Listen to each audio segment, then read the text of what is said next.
తమిళనాడులో చాలా famous temples ఉన్నాయి. అవి మన కల్చర్, హిస్టరీ అండ్ ఆర్కిటెక్చర్‌ని చాలా బాగా రిప్రజెంట్ చేస్తాయి. డివైన్ ఎనర్జీని ఎక్స్‌ప్లోర్ చేసే వాళ్ళకి ఇదొక లైఫ్ టైమ్ ఎక్స్‌పీరియన్స్ అని చెప్పొచ్చు. రీసెంట్‌గా మేము ఈ ట్రిప్‌లో చిదంబరం, తంజావూర్, శ్రీరంగం, మదురై అండ్ రామేశ్వరం టెంపుల్స్‌ని 6 డేస్‌లో ఎలా కవర్ చేసాం ఈ వీడియో సిరీస్‌లో చూపించబోతున్నాను.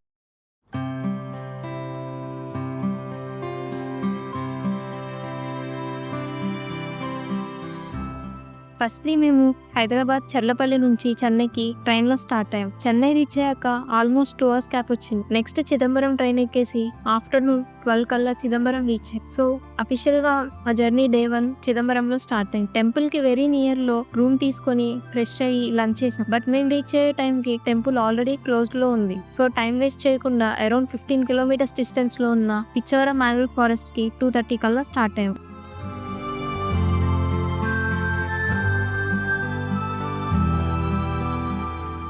బోట్ రైడ్స్ అవైలబుల్లో ఉంటాయి. స్క్రీన్ మీద కనిపిస్తున్నవి ప్రైస్ డీటెయిల్స్. మేము 4 పర్సన్స్ రోబోట్ చూస్ చేసుకున్నాం. ఇది 4 members capacity plus 1 hour duration ride. మనం ఎంతమంది ఉన్నా మినిమం 500 ఛార్జ్ చేస్తారు. సో మేము ఒక వేరే కపుల్ తో బోట్ షేర్ చేసుకున్నాం అండ్ మాకు జస్ట్ 250 అయింది. మోటార్ బోట్స్ కూడా ఉన్నాయి. బట్ మోటార్ బోట్ కన్నా రోబోట్ ఎక్స్పీరియన్స్ చాలా న్యాచురల్, కామ్ అండ్ బ్యూటిఫుల్ గా ఉంటుంది.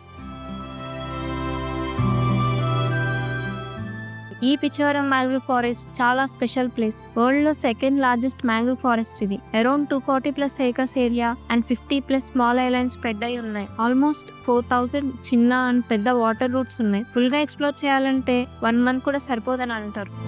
More than 1000+ species of plants, birds, fishes and animals కి ఇది హోమ్. విజువల్స్ అయితే నెక్స్ట్ లెవెల్ స్టన్నింగ్ గా ఉన్నాయి.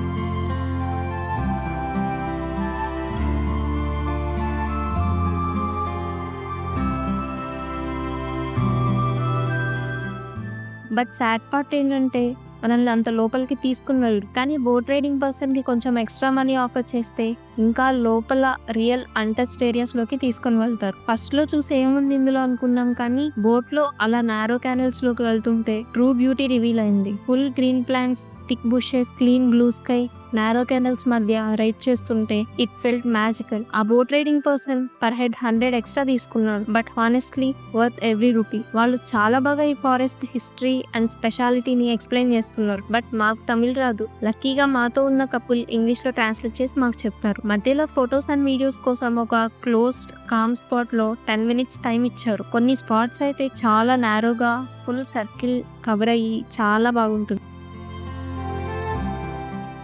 మధ్యలో నేను కూడా బోట్ నడపడానికి ట్రై చేశాను, కానీ వాళ్ళు నో డిస్కౌంట్, సేమ్ ఛార్జెస్ అన్నారని వెంటనే ఆపేశాను. నేను ఈవెన్ 5 minutes కూడా ప్రాపర్లీ నడపలేకపోయా. The seriously super skilful. పైకి అలా మా రైడ్ కంప్లీట్ చేసుకుని మేము చిదంబరం నటరాజ స్వామి టెంపుల్కి వచ్చేసాం. ఆ రోజు కార్తీక పౌర్ణమి అవడం వల్ల చాలా పెద్ద క్రౌడ్ ఉంటుందేమో అని మాకు చాలా టెన్షన్ ఉంది. కానీ అదృష్టం బాగుంది, అప్పుడే టెంపుల్ ఓపెన్ చేశారు కాబట్టి అంత రష్ ఇంకా స్టార్ట్ కాలేదు. ఈ నటరాజ స్వామి టెంపుల్ ఆల్మోస్ట్ 40 acres లో స్ప్రెడ్ అయి ఉంటుంది. ప్రతి కార్నర్ లో ఒక మిస్టరీ, ఒక యూనిక్ మీనింగ్ ఉంటుంది. ఇది పంచభూత లింగాల్లో ఒక ప్రత్యేకమైన ఆకాశలింగం. ఇక్కడ శివుడు 3 రూపాల్లో దర్శనమిస్తారు. ఆనంద తాండవం చేస్తున్న నటరాజ స్వామి, చంద్రమౌళీశ్వర స్ఫటికలింగం, ఆకాశలింగం అదే చిదంబర రహస్యం అని నమ్ముతారు. అందుకే ఈ ప్లేస్ చాలా చాలా స్పెషల్. ఈ ప్లేస్ ని సెంటర్ ఆఫ్ మ్యాగ్నెటిక్ ఈక్వేటర్ అని కూడా అంటారు. ఇంకా ఇంట్రెస్టింగ్ పాయింట్ ఏంటంటే ఈ టెంపుల్ ని హ్యూమన్ బాడీ ఎనాటమీని రిప్రజెంట్ చేసేలా డిజైన్ చేశారు. జనరల్ గా మనకి తెలిసిన టెంపుల్స్ లో మూల విరాట్ యూజువల్లీ ఈస్ట్ ఫేసింగ్ లో ఉంటారు, కానీ ఇక్కడ నటరాజ స్వామి సౌత్ ఫేసింగ్ లో దర్శనమిస్తారు. ఇది చాలా రేర్.